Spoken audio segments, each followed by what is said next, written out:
மௌமி கிச்சனில் தக்காளி சட்னி எப்படி செய்யலான்னு பார்க்கலாம். இட்லி தோசைக்கு இது ரொம்பவே நல்லா இருக்கும். இந்த சட்னி மைல்டாகவும் இருக்கும் சாப்பிட்றதுக்கு. ஃபஸ்ட்டு ஒரு பேனில் 2 குழிக்கரண்டி கடலெண்ணெய் ஊற்றிருக்கேன். கடலெண்ணெய் ஊற்றிட்டு எண்ணெய் நல்லா காஞ்ச உடனேயும் உளுந்து சேர்த்துக்கிறோம். உளுந்தோட அளவு பார்த்துக்கோங்க. ஒரு பெரிய ஸ்பூனில் 1 ஸ்பூன் அளவு உள்ள உளுந்து சேர்த்துருக்கோம். அடுத்து நம்ம சேர்க்க போகிறது வடைக்கு போடுற கடலைப்பருப்பு. அது பார்த்திங்கன்னா அந்த உளுந்து சேர்த்துக்கிட்ட அதே அளவு தான் நான் சேர்த்துருக்கேன். இதுவும் ஒரு பெரிய ஸ்பூனில் 1 ஸ்பூன் அளவு சேர்த்துக்கோங்க. சேர்த்துட்டு இப்போ இது ரெண்டுமே வந்து நல்லா நிறம் மாற நம்ம வந்து வறுத்து விடணும். பொறுமையாக கொஞ்சம் சிம்மில் வச்சு இதை நல்லா வறுத்து விடுங்க. நான் எந்த அளவு வறுக்கணுங்கிறத காமிக்கிறேன் பாருங்கள். இந்த அளவு நிறம் வந்து மாறி இருக்கணும் உங்களுக்கு. இப்போ இதுக்கப்புறம் பார்த்தீங்கன்னா நம்ம சேர்க்க வேண்டியது வெங்காயம். ஒரு பெரிய சைஸ் வெங்காயம், பெரிய வெங்காயம் வந்து நம்ம கட் பண்ணி சேர்த்துருக்கோம். சேர்த்துட்டு வெங்காயத்தை நல்லா வதக்கி விடுங்க. வெங்காயம் நல்லா வதங்கிட்டு இருக்கப்ப இஞ்சி சேர்க்க போகிறோம். இஞ்சியோட அளவு பார்த்துக்கோங்க. ஒரு 1/2 இன்ச் இஞ்சி அதை கட் பண்ணி சேர்த்துக்கோங்க. அடுத்து வெள்ளைப்பூடு ஒரு 3 பூடு கிட்ட நம்ம எடுத்து சேர்த்துருக்கோம். அதையும் போட்டு நல்லா வதக்கி விடுங்க.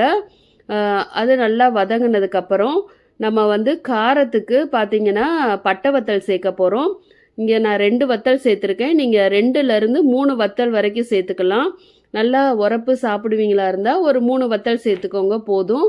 இப்போ 2 வத்தல் போட்டுட்டு இதை நல்லா நம்ம வதக்கி விட போகிறோம். அடுத்து தக்காளி பார்த்திங்கன்னா ஒரு மீடியம் சைஸ் தக்காளி, பழுத்த தக்காளி 2 தக்காளி கட் பண்ணி சேர்த்துக்கோங்க. சேர்த்துட்டு இப்போ இந்த தக்காளி வெங்காயம் எல்லாமே வந்து எந்த அளவு வதக்குறோமோ அந்த அளவு தான் உங்களுக்கு சட்னியோட டேஸ்ட் கிடைக்கும். இப்போ அளவாக தக்காளியை நம்ம வதக்கி விட்டுட்ருக்கோம்.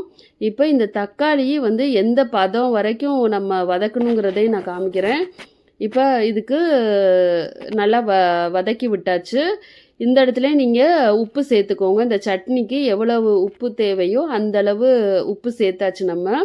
சேர்த்துட்டு மறுபடியும் நல்லா வதக்கி விடுறோம். ஏன்னா தக்காளி பாருங்கள் இன்னுமே வந்து வதங்கலை. இப்போ இந்த ஸ்டேஜில் பார்த்தீங்கன்னா தக்காளி உங்களுக்கு நல்லா வதங்கிடுச்சு, கரைய வதங்கிடுச்சு. இப்போ இதை நல்லா ஆற விட்டு ஒரு மிக்ஸி ஜாரில் நம்ம மாற்றி எடுத்துக்க போகிறோம். நம்ம வதக்குனதெல்லாம் நல்லா ஆறிடுச்சு. அதை வந்து இதில் போட்டுட்டு நம்ம கொஞ்சமாக தண்ணி ஊற்றி இதை சட்னி பதத்துக்கு அரைச்சி எடுத்துக்க போகிறோம். வதக்கி வச்ச எல்லா தக்காளி சட்னிக்குரிய பொருட்களையும் இதில் போட்டு தண்ணி சேர்த்துருக்கோம். தண்ணி சேர்த்துட்டு இதை அரைச்சி எடுத்திங்கன்னா உங்களுக்கு தக்காளி சட்னி அழகாக ரெடி ஆகிடும். இப்போ உப்பு சாப்பிட்டு பாருங்கள், பத்தலைன்னா கொஞ்சம் சேர்த்துக்கோங்க. இப்போ இதுக்கு தாளிப்பு கொடுக்கறதுக்கு ஒரு பேனில் பார்த்தீங்கன்னா கொஞ்சமாக எண்ணெய் ஊற்றிக்கோங்க. ஒரு கரண்டி எண்ணெய் ஊற்றியாச்சு. எப்பயும் தாளிக்கிற மாதிரி கடுகு உளுந்து போட்டுக்கோங்க. கடுகு உளுந்து வேணும்னா ஒரு பட்டை வத்தல் வந்து கிள்ளி போட்டுக்கலாம், நல்லாயிருக்கும். இப்போ கொஞ்சமாக கறிவேப்பிலை சேர்க்க போகிறோம். கடுகு நல்லா பொரிஞ்ச பிறகு அடுப்பை அமர்த்திட்டு கறிவேப்பிலை சேர்த்துக்கோங்க. அந்த சூட்டுலேயே இந்த கறிவேப்பிலை நல்லா வந்து பொரிஞ்சிரும் உங்களுக்கு.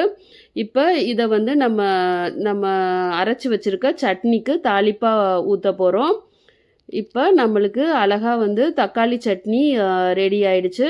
தக்காளி சட்னி ரெடி.